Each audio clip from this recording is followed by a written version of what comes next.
ತೊಂದರೆಯನ್ನ ಸಂಕಷ್ಟವನ್ನ ತಂದೊಡ್ತಾ ಇದೆ. ದೇಶದಲ್ಲಿ ಜಾರಿಯಲ್ಲಿದ್ದಂತಹ 29 ಕಾರ್ಮಿಕ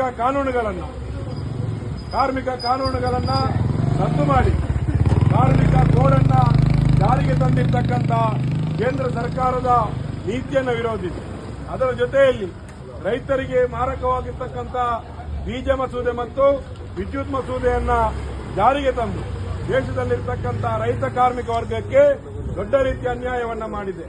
ಈ ಅನ್ಯಾಯವನ್ನ ವಿರೋಧಿಸಿ ಕಾರ್ಮಿಕ ಮತ್ತು ರೈತರಿಗೆ ಆಗುವಂತಹ ಸಮಸ್ಯೆಗಳಿಗೆ ಇವತ್ತು ಪರಿಹಾರವಾಗಿ ಈ ಕಾರ್ಮಿಕ ಬಿಲ್ ಅನ್ನ ಈ ಕೋಡ್ ಅನ್ನ ರದ್ದು ಮಾಡಬೇಕು.